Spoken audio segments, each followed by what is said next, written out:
The whine of the turbines was a muffled purr inside the cavernous, leather-scented cabin.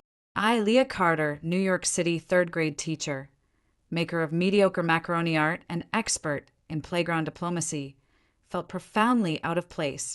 "Just so we're clear, Leah," Zach Blackman's voice cut through the hum, smooth as the aged scotch he was swirling. He didn't bother to look at me, his gaze instead sweeping over the burlwood trim and the diamond dust-speckled cabinetry of his brand-new Gulfstream G700. "This isn't Coach. Try not to touch anything." My sister, Emily, perched on the edge of a cream suede seat beside him, offered me a tight, apologetic smile. It was the same smile she'd worn since she started dating the walking venture capital firm 6 months ago. All blinding, white teeth and anxious eyes. "Zach," she murmured, a gentle chide that had zero effect. "Merely setting expectations, sweetheart," Zach said, finally deigning to glance my way. His eyes, the color of a shallow tropical sea, held no warmth. "We can't have your sister accidentally deploying the life raft mid-flight, can we?" I forced a neutral expression, the one I used on parents who insisted their little Taylor was a misunderstood genius, not a glue eater. "Wouldn't dream of it, Zach. My touching days are behind me." He smirked, satisfied, and turned to murmur something to Emily that made her blush and giggle nervously. I looked out the window at the bustling New York tarmac, the March wind whipping across the concrete. A weekend in Miami for a family get-together at Zach's waterfront monstrosity. Emily had begged. I'd relented, against my better judgment. Now, I just wanted to get the flight over with. The co-pilot, a young man with a razor-sharp part in his hair, approached. "Final checks, Mr. Blackman. We'll be cleared for takeoff shortly. Just need to scan the IDs of all non-crew for the manifest." He had the practiced, deferential tone of someone very good at catering to billionaires. Zach waved a languid hand. "Get on with it." The co-pilot scanned Emily's driver's license first. A soft beep. "Green." He scanned Zach's. Another beep. "Green." Of course, he turned to me. I handed over my New York State driver's license, the one that said Leah Carter, 5'6", brown hair, brown eyes. Organ donor. He scanned it. A single, piercing electronic screech tore through the cabin's serene atmosphere. The co-pilot's tablet screen didn't just flash yellow. It flooded with a deep, pulsating danger red. Crimson light bathed his suddenly ashen face. Alert. Identification confirmed. Designation, Cheetah. Authority level, Army General. Initiate protocol, Omega Sierra 7. Highest security protocol activated. The synthesized female voice from the tablet was loud, cold, and utterly final. Silence. Thick, choking silence. Emily's giggle died in her throat. Zach slowly put his crystal tumbler down on a coaster, the clink absurdly loud. He stared at the co-pilot, then at the glowing red screen, then at me. His mouth was slightly open. "What?" he said, the word flat and hard. "Is that?" The co-pilot was stammering into his headset. "T-Tower, this is November 7 Niner Tango. We have a flag. Omega level flag on passenger 3. Request instruction, over." Static crackled. Then a different, tense voice came through the cabin speakers. "November Niner Tango, acknowledge Omega flag. Hold position. Do not, repeat, do not move. Escort is deploying." Through the window I saw them. 2 sleek, gray shapes, predators sliding from their dens. F-22 Raptors, their angular forms unmistakable, taxied with lethal grace from a distant hangar. They didn't line up on the runway. They flanked us, one on each side of the Gulfstream, their cockpits dark and impenetrable. Sun glinted off their mounted cannons. "Oh my God!" Emily whispered, her hand flying to her mouth. "Leah, what's happening?" Zach found his voice, fury and confusion warring in it. "What the hell is this? Some kind of joke? A mistaken identity? I have friends at the Pentagon. The cockpit door opened. The pilot, an older man with a military bearing that his crisp airline uniform couldn't hide, emerged. His face was pale, but his eyes were sharp, scanning the cabin before locking onto me. He ignored Zach completely. He walked past the frozen billionaire, past my trembling sister, and stopped before my seat. He drew himself up to attention, a gesture that seemed both instinctive and surreal in the plush cabin. His voice, when he spoke, was low, respectful, and carried the weight of absolute certainty. "Your security detail is ready, General. They await your orders." The word hung in the air. General. All eyes were on me. Emily's were wide with terror and disbelief. Zach's were narrowing, recalculating, the fury being slowly replaced by a dawning, ice-cold apprehension. I closed my eyes for a second. The quiet life, the simple life, the life of grading spelling tests and dodging PTA meetings. It had been a good dream, a year-long dream. I opened my eyes. The posture I'd held for a decade, the slightly slouched, trying to be invisible teacher's posture, melted away. My spine straightened. My shoulders went back. The change was subtle, but the energy in the cabin shifted as if the oxygen had been replaced with something thinner, sharper. I looked at the pilot, then at the F-22s standing sentinel outside. I sighed, a soft exhale of resignation. "Tell them to stand by," I said, and my voice was different too. It wasn't Leah Carter's voice. It was lower, flatter, a voice used to giving orders that were obeyed. "And get us clearance for immediate departure to Miami. The original flight plan." "Leah." Emily's voice was a squeak. I turned to her, offering what I hoped was a reassuring look, but knowing it probably just looked grim. "It's okay, Em." Zach finally erupted. "The hell it is. What is going on, General? Who are you? What have you dragged into my plane?" I met his gaze, and for the first time he flinched. He was used to seeing deference, fear, greed. He wasn't used to seeing the calm, assessing stare of a predator who'd just been woken up. "Sit down, Mr. Blackman," I said, not raising my voice, "and fasten your seatbelt. We need to have a conversation. And you," I looked at the stunned co-pilot, "get us moving, now." As the co-pilot scrambled back to the cockpit, the pilot still standing at attention, I felt the familiar, unwelcome weight settle back onto my shoulders. The weight of command, the weight of secrets, the weight of a past that had just roared back to life in the most inconvenient way possible. The Gulf Stream began to roll, the twin raptors gliding alongside us like lethal shadows. The hunt was on, and I was no longer the hunter in the tall grass. I was the prize. The plane ascended rapidly, the F-22s holding formation with an ease that was both impressive and deeply unnerving for everyone else on board. The cabin, once a temple to quiet luxury, now felt like a pressurized cell. Zach had not sat down. He stood, bracing himself against a cabinet, his knuckles white. "I demand an explanation. Right now. I am Zachary Blackman. This is my aircraft. You," he jabbed a finger at me, "you are a public school teacher from Queens. My girlfriend's sister. A nobody." "Zach, please," Emily pleaded, tears in her eyes. She was looking at me as if she'd never seen me before. "Leah, what is this? General? Are you in some kind of trouble?" "The trouble, Emily," I said, keeping my voice even, "isn't mine. Not originally." I looked at Zach. "Sit down." That wasn't a request. It was an order from a flag officer of the United States Armed Forces. You can comply, or the crew will assist you, and you won't enjoy it. The pilot took a subtle step forward. Zach, reading the room with the survival instincts of a shark that smells blood in the water, even if it's his own, slowly sank into a seat. He fumbled for his seatbelt. "Now," I began, steepling my fingers, a habit from 1,000 briefings. "Leah Carter, the teacher, is a cover. A good one. It held for a year.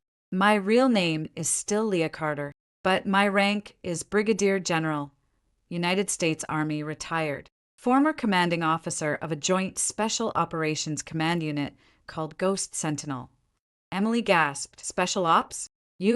But you teach cursive. You hate camping." A ghost of a smile touched my lips. "I still hate camping. And the unit was less about camping, more about resolving delicate situations. Covertly. My call sign was Cheetah." "Ghost Sentinel!" Zach repeated, his mind racing, trying to fit this new, terrifying piece into the puzzle of his world. I've never heard of it. Good, I said flatly. That was the point. It doesn't officially exist. The pilots of those Raptors out there, they know. The tower that just scrambled them, they know. Because my identity is flagged in every DoD, DHS, and allied system with an Omega Sierra clearance. The highest there is. The alert you saw isn't for a criminal. It's for a protected asset. A very, very sensitive one who supposedly died in action 14 months ago. You faked your death. Emily whispered, horrified. I retired. I corrected, though the line was blurry, violently and with extreme prejudice, as far as the world that mattered was concerned. It was the only way out clean, to protect the people I cared about, to have a life. I looked at her. To be your sister again, Em. Not a ghost. But why? She asked, tears streaming now. Why all of it? The why of the unit isn't important right now, I said, cutting her off gently but firmly. What's important is that the alarm just rang, loudly, and that means someone, somewhere, just got a very interesting notification that Cheetah isn't buried in a nameless grave in some classified corner of Arlington. She's flying on a billionaire's private jet to Miami.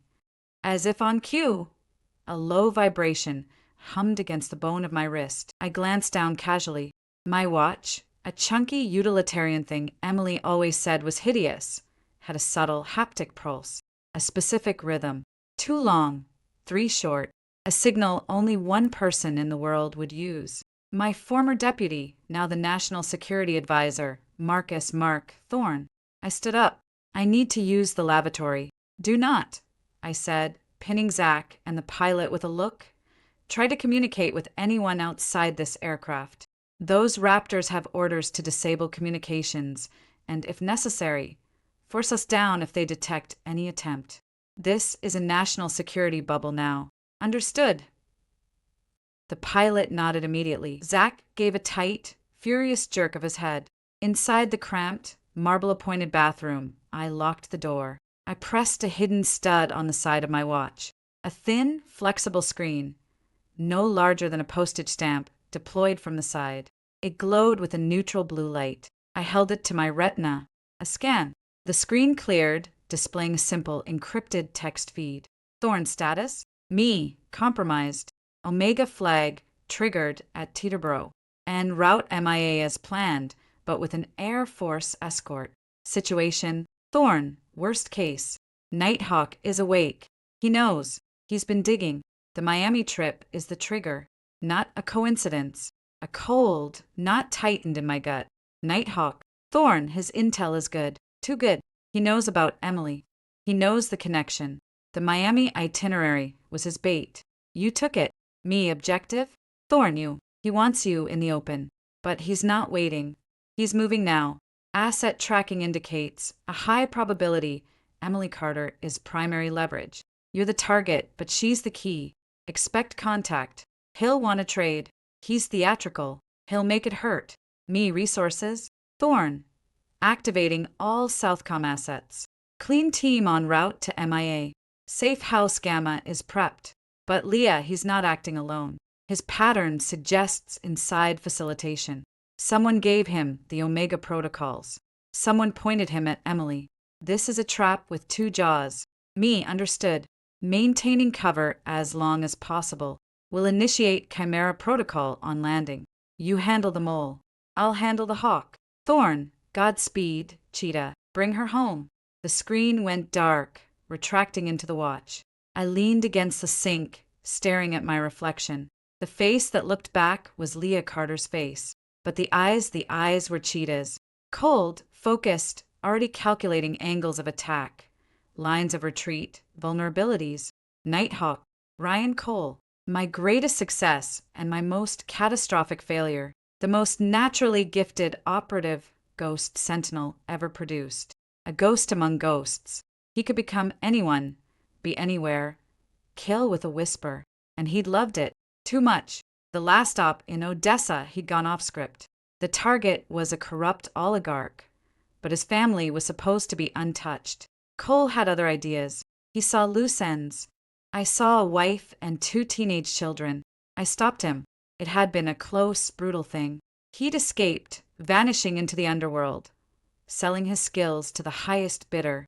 He'd sworn he'd burn my world down. And now he had Emily. I splashed water on my face, smoothed my hair. When I exited the bathroom, the mask of calm teacher was gone. I was all general. Change of plans, I announced. 3 faces looked at me. Emily's terrified. Zach's furious and scared. The pilot's expectant. We're still going to Miami. But we're not going to your house, Zach. The hell we're not. Zach blustered. This is insane. I'm calling my lawyers. I'm calling the... Who did you recently secure a 9-figure maritime logistics contract with, Mr. Blackman? I asked, my voice like ice. He blinked. What? That's confidential business. Was it through a holding company based in Cyprus, primarily dealing in agricultural equipment? A company called Demeter Agronex. His face went slack. How? How could you possibly know that? Because Demeter Agronex is a shell, I said, walking back to my seat, my movements efficient. It's a front for a brokerage firm that launders money for 6 rogue intelligence services and 2 cartels. It's also, according to my former colleagues, one of the channels Nighthawk uses to move money and acquire resources. I sat down, buckling in. Your new business partners didn't just want your ships, Zach. They wanted your access, your patterns, your girlfriend's social calendar. They used you to find the pressure point, and that pressure point is sitting right there. I nodded to Emily. Emily let out a small sob. Zach looked like he'd been punched. The bravado drained away, leaving pale, sick fear. I didn't know. I had due diligence, the best people. Your best people aren't hunting someone like Ryan Cole, I said. He's a ghost who can become anyone. He probably was one of your best people for a while. I turned to the pilot, who was hovering by the cockpit door. What's your name, Captain? Miller, ma'am. Former Air Force. 22nd Special Tactics. Good. Captain Miller, you're now part of this operation. Get me a secure, encrypted satellite link to the lead Raptor. Now.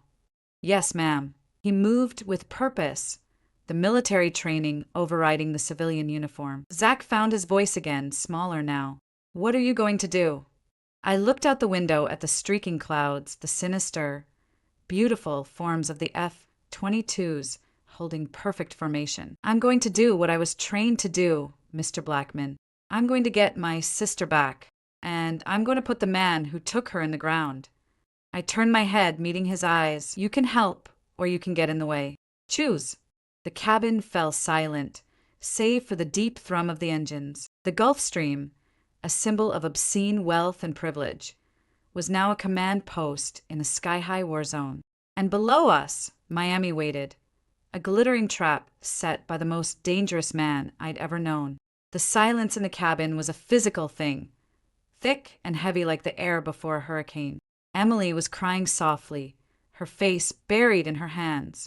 Zach stared at the polished floor, his mind visibly reeling, trying to reconcile the image of the quiet, slightly shabby schoolteacher with the woman who had just commandeered his $60 million jet with a look. Captain Miller returned from the cockpit. Link established with Raptor 1, ma'am. Secure channel, voice only. On speaker, I said. The cabin's audio system gave a soft click. Raptor 1, this is Cheetah. Authenticate. Sierra, Tango, Alpha, Romeo, 7, Niner, Foxtrot. A crisp, no-nonsense voice came through. Young but confident. Authentication confirmed, Cheetah. This is Raptor 1, call sign Viper. We have you on Escort Profile Alpha. Orders. Status of escort and destination airfield Viper. 2-ship element, myself and Raptor 2, Venom. Armed for air-to-air and show of force. Southcom has been alerted. We're vectored for a civilian auxiliary strip, designation Whiskey 7, north of Miami Executive. The field is being secured by a joint SOF team. ETA 10 minutes before our arrival. They'll establish a perimeter. The strip is isolated. Good for a black op. I nodded, impressed despite myself. Mark had moved fast. Acknowledged. Maintain escort profile. No communication with civilian ATC unless absolutely necessary. I will assume tactical command of ground assets upon arrival. Understood, ma'am. Raptor 1 out. The link cut. The stark, professional exchange seemed to snap Zach out of his stupor. He looked at me, the fear in his eyes now mixed with a desperate, grasping curiosity. Who are you people? Really? F-22 escorts? Secure strips? This is a movie. It's not a movie, Zach, I said, my voice quieter now. It's a very old, very dirty war that just followed me home. And it brought a wolf to your door because you left it wide open. This Ryan Cole, Night Hawk, Emily whispered, wiping her eyes. Her voice was raw. He's the one who took me. In the video.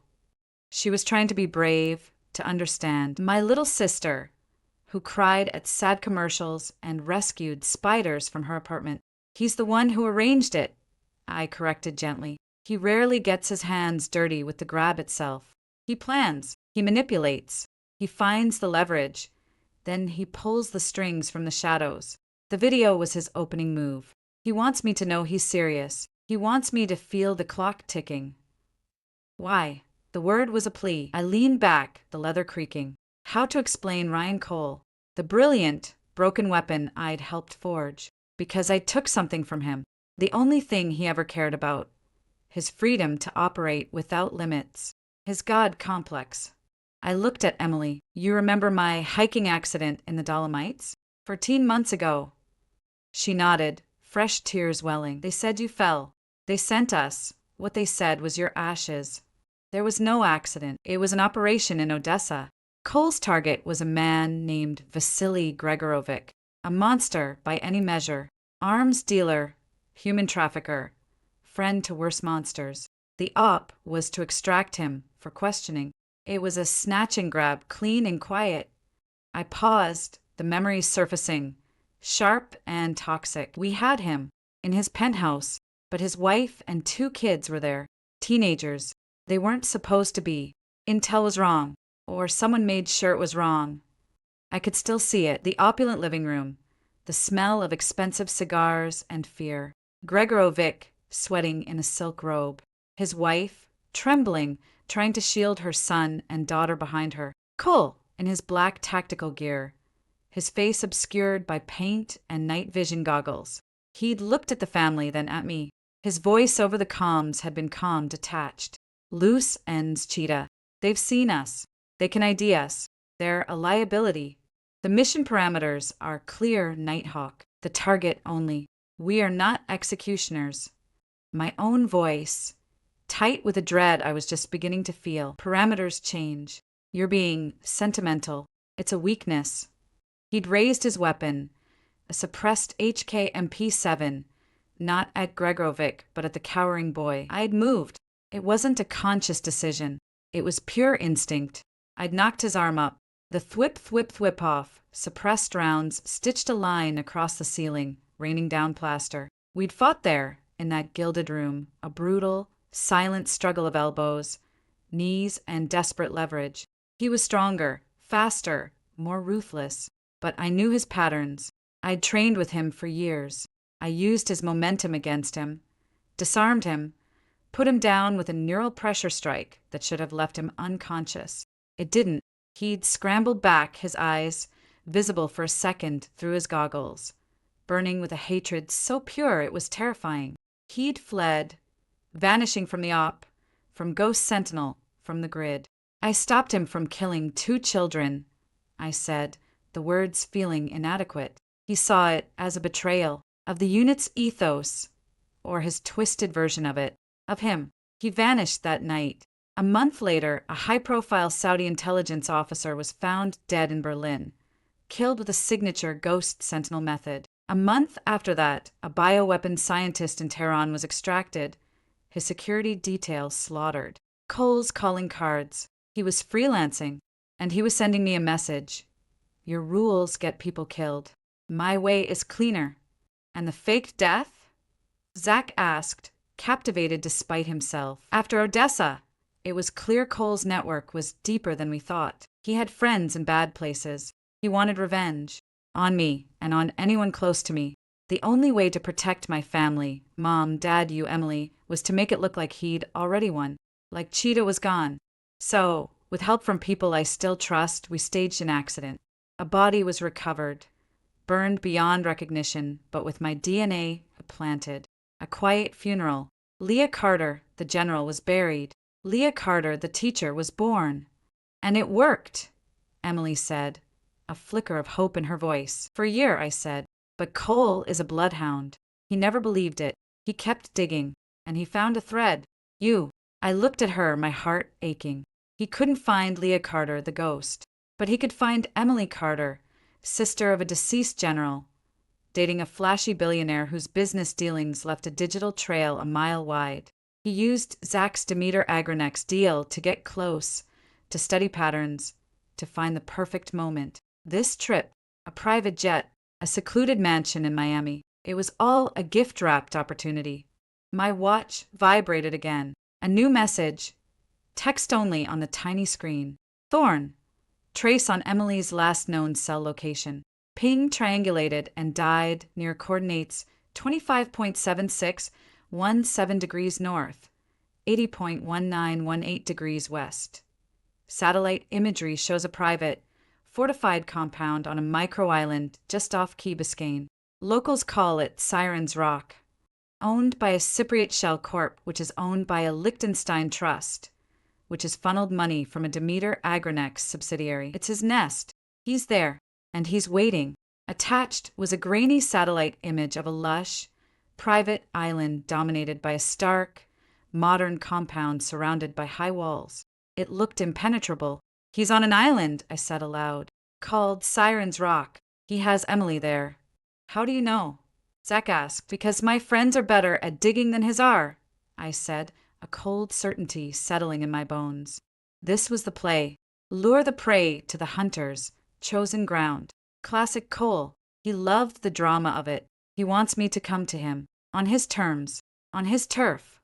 So we send in the army, Emily said, a desperate edge to her voice. Those fighter jets, the commandos, bomb the island. If we do that, he kills your daughter before the first boat hits the shore, I said softly. The effect was electric. Emily froze, her face going bone white. Zach made a choking sound. W8 what? What daughter?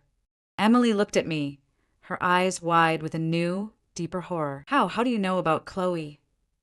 Because Cole knows about her, I said, my voice gentle but relentless. I'd suspected. The way she'd been so secretive the last few months. The sudden long girls' trips, the constant texting. I'd run a quiet background check 2 weeks ago, just a precaution. A 2-year-old girl, Chloe, living with a nanny in a quiet suburb of Sarasota. Father listed as unknown. Emily's greatest, most carefully guarded secret. It's his insurance, the ultimate leverage. He doesn't just have you. He has Chloe. Or at least, he has people watching her. If I show up with a SEAL team, the first thing that happens is a call to a man with a gun to your baby's head. Emily broke down completely. Great, heaving sobs racking her body. Zach stared at her, betrayal, confusion, and a dawning protectiveness warring on his face. You have a child? And you didn't tell me. I was going to. After this weekend. I was scared, Zach, she wailed. The dynamic had shifted again. The arrogant billionaire, the damsel in distress, the secret sister soldier. It was all collapsing, replaced by something raw and ugly and real. I stood up, cutting through the emotional chaos. The crying stops now. My voice was a whip crack. Emily's sobs hitched. Zach looked up, startled. This is what he wants. Division, panic, emotional static. We don't have time for it. Emily, listen to me. Is Chloe with Maria, the nanny? At the safe house in Sarasota? The one I helped you set up. She nodded, wiping her nose, trying to control her breathing. Why, yes. Oh, God, Leah, he can't have her, he can't. He doesn't have her yet, I said, with a conviction I didn't entirely feel. If he did, he'd have shown her to me in the video. He'd be waving her in my face. This is a threat, not an accomplishment. He's using the threat off her to control you, and through you to control me. He needs you compliant. If he had her, you'd be useless and you'd be dead. It was harsh but necessary. We have a window. A small one. I turned to Captain Miller. Captain! I need you to do something for me. Something outside your remit. Name it, General. There's a panel in the forward galley floor, maintenance access. Inside, taped to the back of the third hydraulic line conduit, is a small black metal case, about the size of a paperback. Bring it to me, now. Miller didn't question. He moved to the galley, found the panel, and retrieved the case. It was nondescript with a biometric lock. I pressed my thumb to it. It hissed open. Inside, nestled in foam, were 3 items. A compact, matte black 9mm SIG Sauer P365 with 2 extra magazines, a slim, multi-tool device that looked like a high-tech smartphone, and a small, flesh-colored communications earpiece. Zach stared at the gun. You had that on my plane? The whole time. I have it on me or near me at all times, I said, checking the pistol's action with practiced efficiency before tucking it into the waistband of my jeans at the small of my back. My loose blouse covered it. Old habits. I powered on the device, a military-grade field computer and comm suite, and inserted the earpiece. It molded to my inner ear with a soft click. Thorne, you there? I subvocalized, loud and clear, Cheetah. Go ahead. Mark's voice was crisp in my ear. Change of plan. Chimera is a go, but I need a secondary package. A clean, deniable 2-man team. The best you have on the continent right now. Priority Alpha 0. Location, Sarasota, Florida. Coordinates to follow. Package to secure. 1 female child, call sign Nightingale, approximate age 2. Primary guardian, female, call sign Nanny. Extraction and immediate transport to Safe House Delta. No contact, no traces. They are to assume hostiles are surveilling and are cleared for extreme prejudice if compromised. Do you copy? There was the briefest pause on the other end, the only sign of Mark's surprise. Copy all, Cheetah. Nightingale and Nanny. Alpha 0 priority. Team will be en route in 15. We'll use the book club channel for updates. Godspeed. I looked at Emily. A team is on its way to get Chloe and Maria right now. The best. They'll disappear. Cole won't find them. The relief that washed over her face was so profound it was painful to see. Thank you, she breathed. Don't thank me yet, I said. We're not out of the woods. We're walking deeper in. Now, we need to talk about Siren's Rock.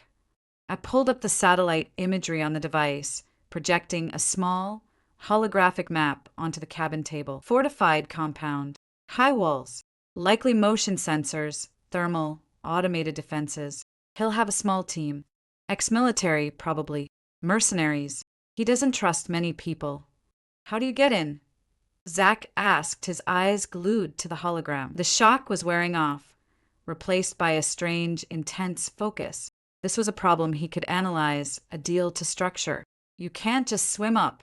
Actually, that's exactly what I'm going to do, I said, zooming in on the island's coastline. The west side.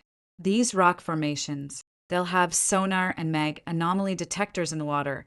But close to the rocks, there's interference. A small, low-profile underwater propulsion vehicle can get me within 50 yards. Night insertion. I go in alone. Alone? That's suicide. Emily cried. A team is noise. A team is signatures. 1 person is a ghost. And I've been a ghost before. I looked at Zach. You have a role to play too, Zach. He blinked. Me? What can I do? I'm a financier. You're the distraction, I said flatly. Cole expects me to come alone, or with a covert team. He doesn't expect you. He sees you as a pampered fool, a tool he used. So, you're going to be a very loud, very obvious pampered fool. You're going to arrive at Siren's Rock in your biggest, flashiest yacht. You have one nearby, I assume. The Oblivion, he said automatically. 200-foot Amels. It's at the marina in Miami Beach. Perfect. You're going to take it with a full, visible crew and anchor ostentatiously offshore of Siren's Rock. You're going to be the angry, entitled billionaire whose girlfriend has been kidnapped. You're going to demand to speak to the owner. You're going to threaten lawyers. You're going to offer money. You're going to make a huge, noisy scene. You're going to draw every eye on that island to the water on the east side. While you're doing that, I'll be coming in from the west. He swallowed, the color draining from his face again. He'll kill me. No, he won't, I said. He'll be delighted. It's a gift. It confirms his low opinion of you, and it gives him another piece on the board to play with. He'll have you brought to him, probably. He'll threaten you, humiliate you. He'll enjoy it. And while he's doing that, he's not watching the back door. And me? Emily asked, her voice small. You, I said, my tone softening for the first time, are going to a very safe, very boring room in a federal building, surrounded by very large men with very large guns. You're going to wait, and you're going to trust me. The plane began its descent. The lights of Miami sprawled below us, a galaxy of false stars. The F-22s banked away, their job done for now. We were on our own. Captain Miller's voice came from the cockpit. Approaching Whiskey 7. Final approach. The team is on the ground. I see their perimeter.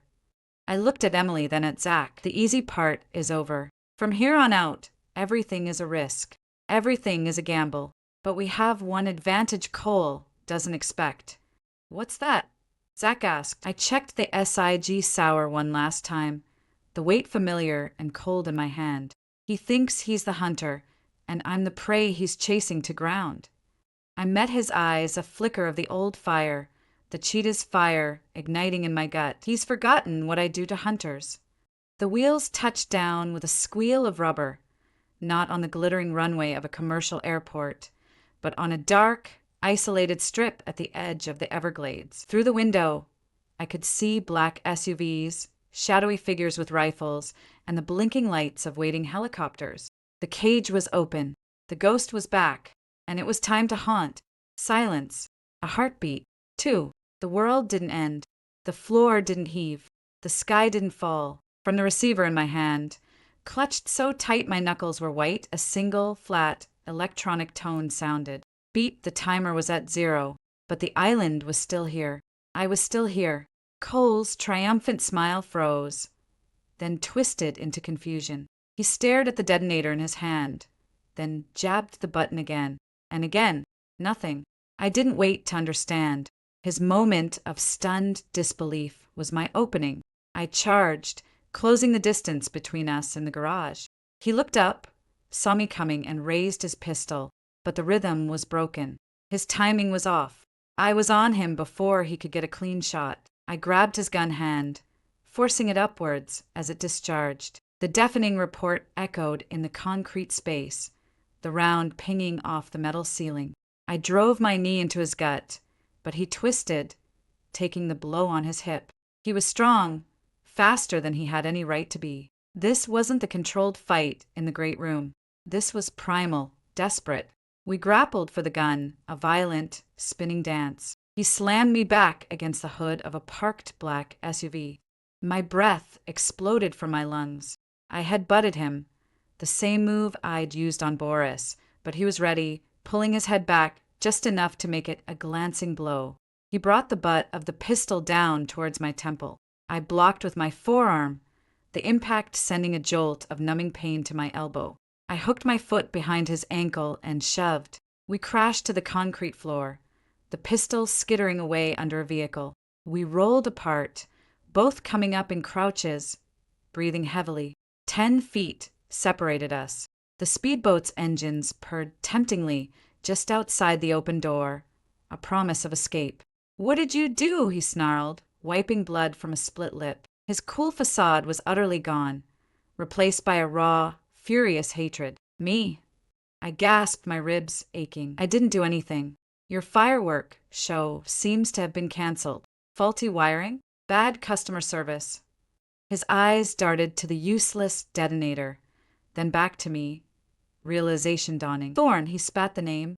"That sanctimonious prick. He cut the signal. He's covering his own ass. He can't let this island blow. Not with all the evidence on it. Not with the feed." A horrible, grinding laugh escaped him. "He's trying to clean it up. Again. But he's too late for that. The world saw. My clients saw you. They saw the great General Carter reduced to a brawler in a garage. The legend is tarnished. The feed, the live broadcast to his clients. In the chaos, I'd almost forgotten.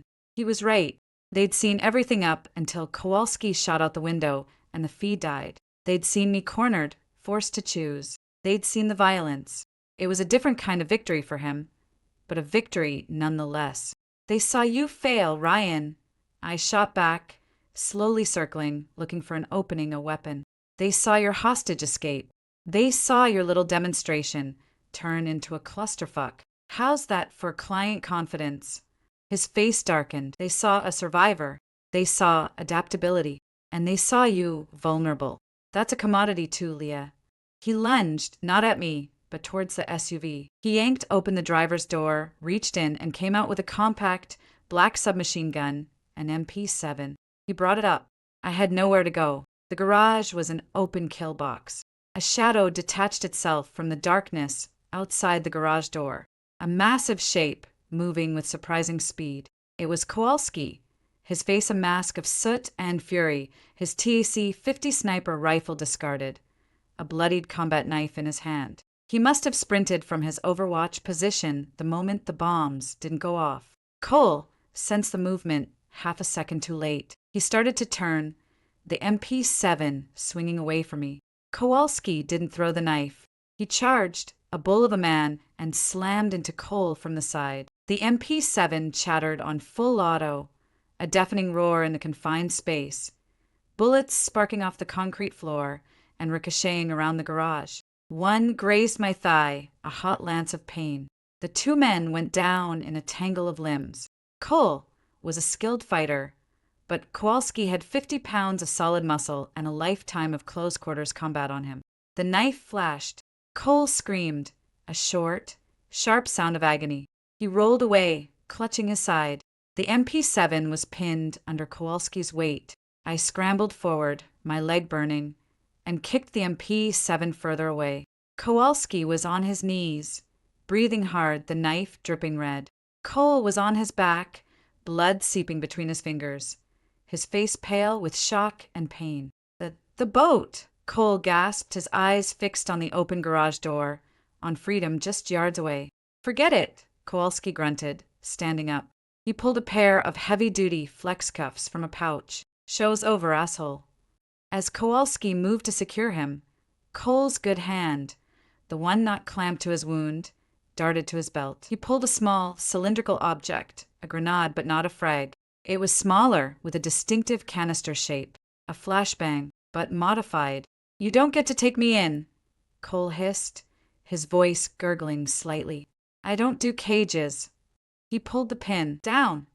I screamed, throwing myself behind the SUV. Kowalski dove the other way. The flashbang detonated with a concussive, searing, blinding light that burned through my closed eyelids.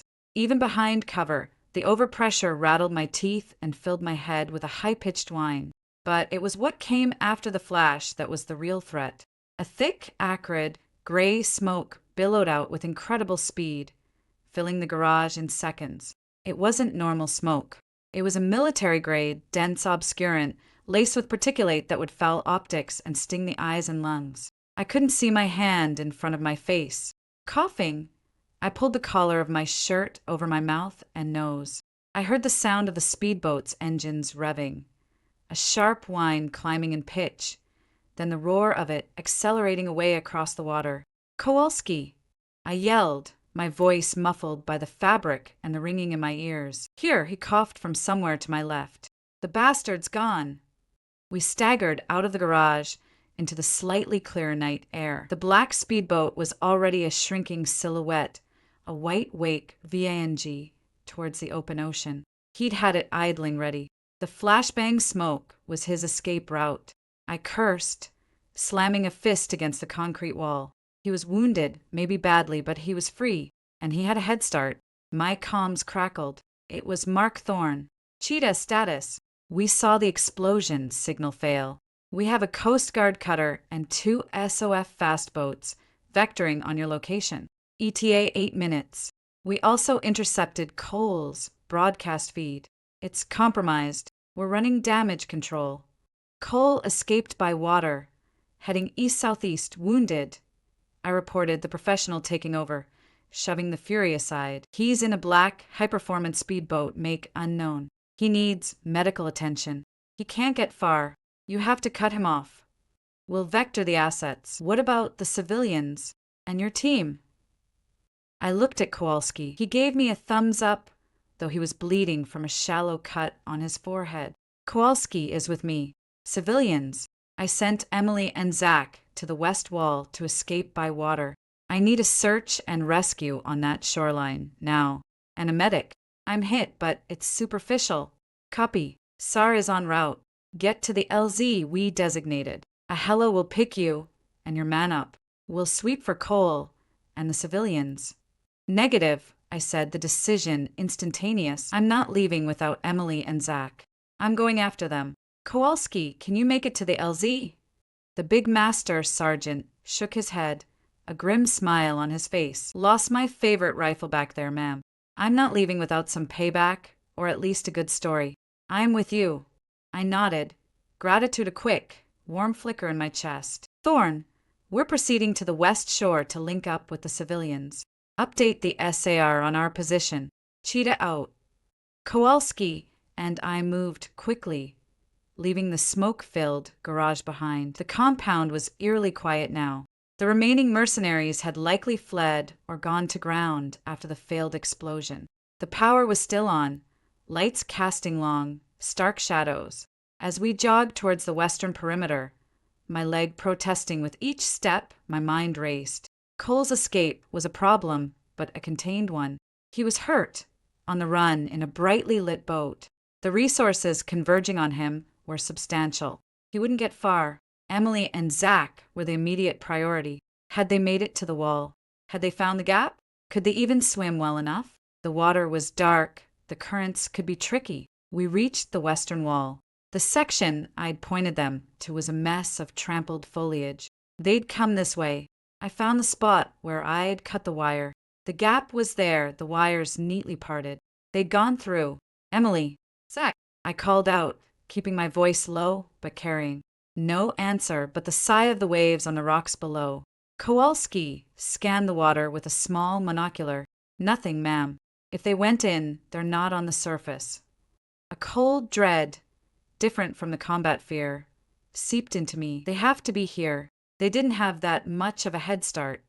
We climbed through the gap, carefully picking our way down the sharp, wet rocks to the water's edge. The ocean was black, the only light coming from the moon and the compound behind us.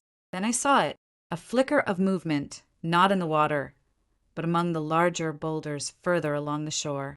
A pale hand waving. The sterile white light of the trauma bay was a different kind of assault. It stripped away the shadows, the adrenaline, the comforting anonymity of the night, leaving everything raw and exposed. Emily lay on a gurney, an oxygen cannula in her nose and 4 in her arm. The CT scan had shown a mild concussion, no bleeding. She'd woken in the helicopter, disoriented and terrified but coherent. Now, under heavy sedation, she slept.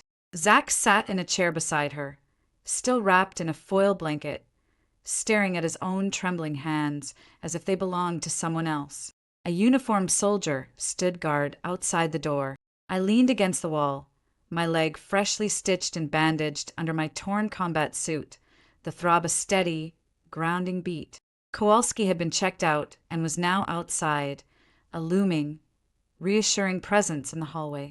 The military hospital on the Homestead Air Reserve Base buzzed with a subdued urgency. We were in a secure wing, isolated. Mark Thorne arrived like a contained storm. He wore a crisp navy suit, but his face was etched with fatigue and a deep, simmering anger. He dismissed the soldier, closed the door, and for a long moment just looked at me. "You look like hell," he finally said, his voice gravelly. "You try swimming with a bullet graze," I replied, not moving from the wall. "Cole." "Gone, for now. Wounded." Kowalski put a knife in his side. He escaped by boat into a Coast Guard and SOF net. He'll surface or he won't. He's a problem for another day. I kept my tone flat, professional. The civilians are safe. The island is secure. Your cleanup can proceed. I let the last phrase hang, loaded. Mark's eyes narrowed. He was a master at reading subtext. My cleanup prevented a small-scale thermobaric explosion from wiping that island and everyone on it off the map, including you. The signal to the charges was routed through a satellite relay Cole controlled. We jammed it. That's all. Is it? I pushed off the wall, wincing slightly. He said some interesting things, Mark. About Odessa. About orders. His face went very still. Ryan Cole is a pathological liar and a traitor. Anything he said was designed to manipulate you, to sow discord. You know this. I know he's a liar, I agreed, taking a step closer. My voice dropped, for Zach's benefit, though he seemed miles away. But the bad intel that night, the wife and kids being home, that was too convenient to be a simple mistake. And the Ghost Sentinel program being shuttered 3 months later. Your rapid promotion afterwards. The resources you've just thrown at this personal problem. It paints a picture. It paints a picture of me protecting a national asset and cleaning up a mess left by a rogue operator you filetto neutralize. Mark's own voice rose, a rare crack in his composure. He took a breath, lowering it. Leah, look at me. Did I or did I not just coordinate the rescue of your sister? Did I or did I not deploy assets to secure your niece? Did I or did I not cut the signal to bombs that would have killed you? What more proof of loyalty do you need? He was right. The evidence of his actions tonight was overwhelmingly in his favor. And yet, the seed Cole had planted was a hardy, poisonous weed. It had taken root. The doubt was there, cold and small in my gut. Before I could respond, my comms earpiece, which I'd kept in, crackled. It was a channel I hadn't used in over a year. A direct, encrypted line to my most trusted asset, the electronic warfare wizard I called Sprite. Her real name was Anya Petrova, and she was the best hacker and signals intelligence analyst I'd ever known. I'd asked her for a deep, quiet look into the Odessa mission parameters and the chain of command that night. I'd sent the request from the helicopter. Her voice was a whisper in my ear, tinny and tense. Cheetah, you were right to ask. The mission server for Odessa, it was accessed an hour after your team made entry. Credentials belonged to a deputy NSA liaison's office. The access log shows a download of the real-time sitrep, which included the confirmed presence of non-combatant family members. 30 seconds later, a new, encrypted packet was uploaded to the server, classified as a priority amend to the operational parameters. The packet is triple-locked, military-grade encryption layered with a custom algo I've only seen in Ghost Sentinel's own servers. I can't crack the contents without triggering alarms.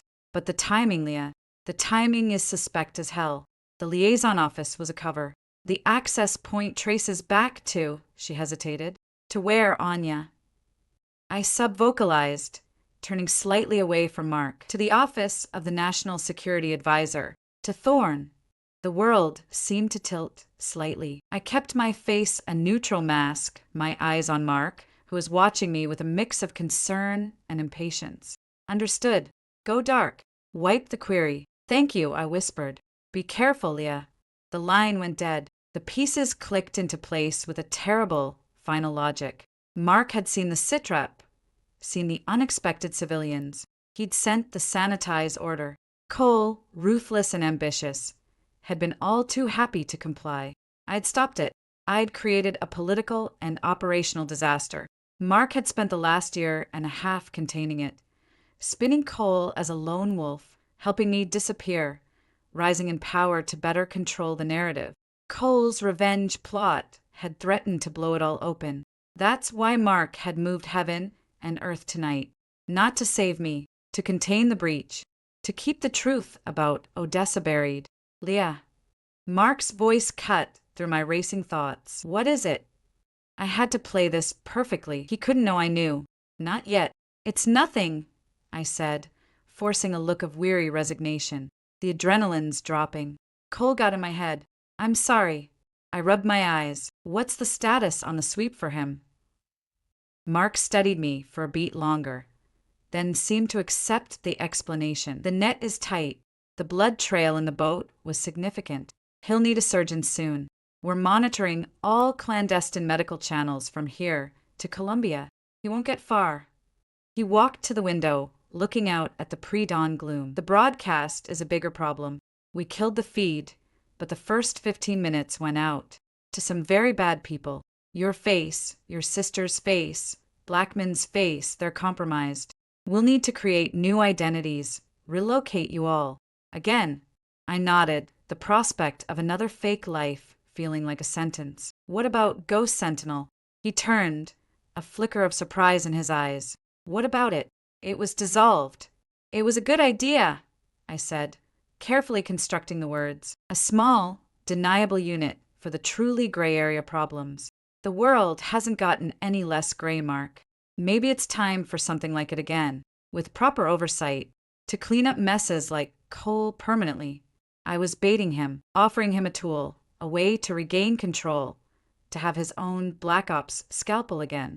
I could see the calculation in his eyes, the allure, a new Ghost Sentinel, with me leading it, indebted to him, under his direct command. It would be the perfect way to keep me close, to monitor me, to ensure the past stayed buried. It's a thought, he said slowly, a hint of the old strategic spark returning. One for later, after you've recovered, after we've dealt with the Cole situation. My own comms buzzed a different channel. It was Kowalski, his voice tense. General, you need to get out here, to the command post. Now. What is it?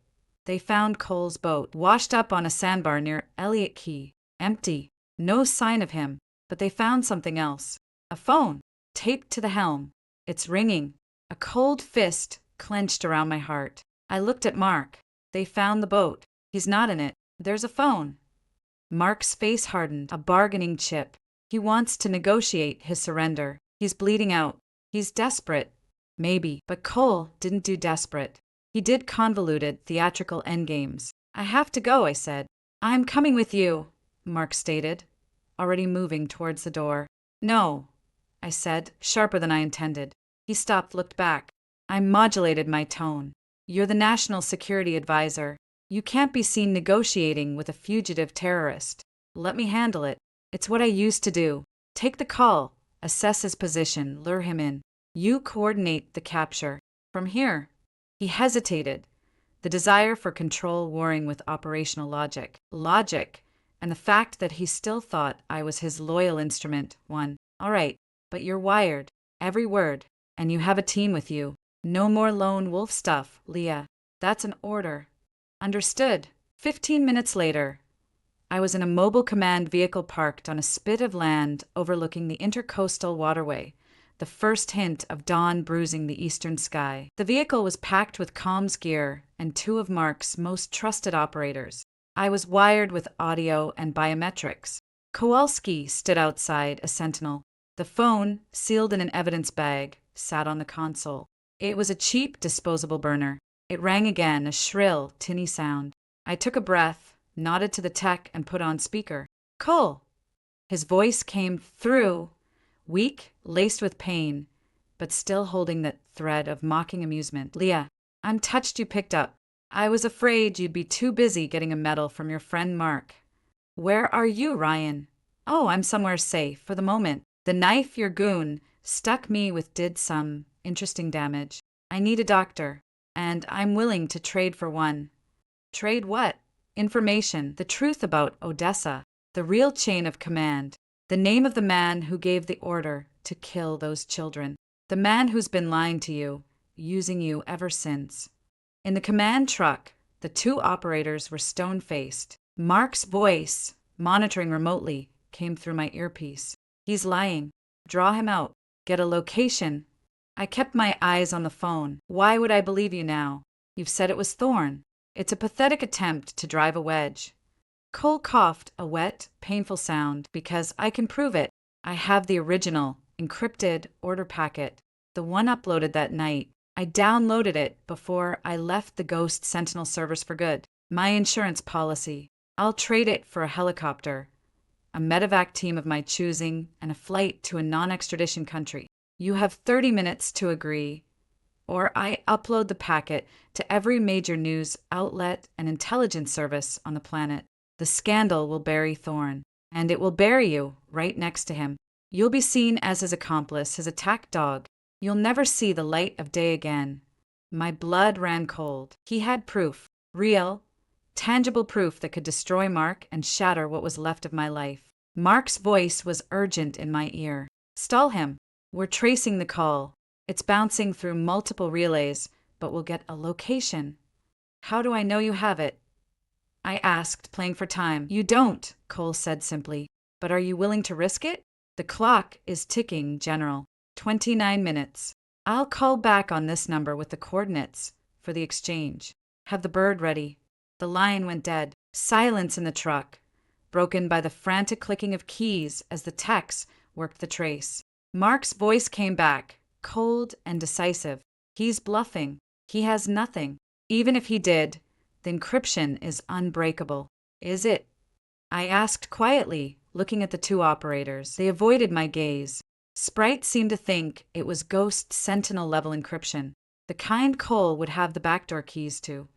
A longer silence from Mark. Where is Anya? He asked, his voice dangerously calm. Safe, I said. Do we have a trace? One of the techs shook his head. Too many hops. He's using a sophisticated anonymizer. Best guess he's still in the keys.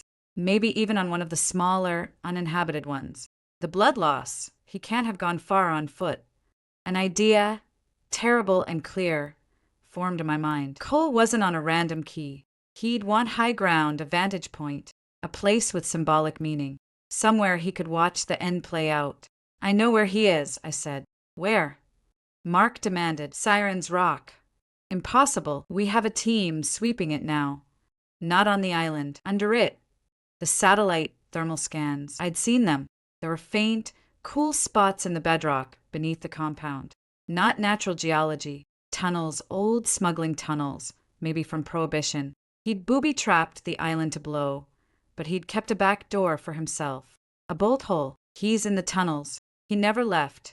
The boat was a misdirection. He's right under our feet, listening to everything on an encrypted scanner. He knows we're tracing. He knows we're here. The implications slammed home. If he was in the tunnels with a satellite uplink, he could make good on his threat to release the data anytime. We'll flood the tunnels with gas. Flush him out, Mark said. And he hits send as he suffocates, I countered. There's only one way. I go in. I find him. I take the device before he can use it. No, it's exactly what he wants. He's drawing you in for a final confrontation. It's a suicide play. Maybe for him, I said, my voice cold. I was already unplugging the wires from my body, but it's the only play we have. I'm the only one who knows the tunnels. I saw the layouts on his security feed, and I'm the only one he'll let get close enough. Leah, I am ordering you to stand down. Mark's voice was a whip crack. I looked at the two operators. They were Mark's men. They'd stop me if he gave the direct order. I met the lead operator's eyes. He has proof that the National Security Advisor gave an illegal order to murder children. He's going to release it to the world in less than 30 minutes, starting a scandal that will make Watergate look like a parking ticket. Do you want to be the man who stood in the way of retrieving that proof? The operator, a grizzled veteran, held my gaze. I saw the conflict, the duty to orders warring with a deeper duty. He looked at his partner, then back at me. He gave a micro nod and turned back to his console, deliberately looking away. Leah, don't you dare! Mark's voice cut off as I removed my earpiece and dropped it on the console. I looked at Kowalski, who had poked his head in the door, having heard everything. I need a sidearm, fresh mags, and a flashlight. And I need you to make sure no one follows me in. He didn't argue. He handed me his own Sig Sauer P226 and 2 mags. Make it count, General. I ran into the breaking dawn, back towards the compound, back into the mouth of the beast. Cole was waiting. The final move was his, but the endgame was mine.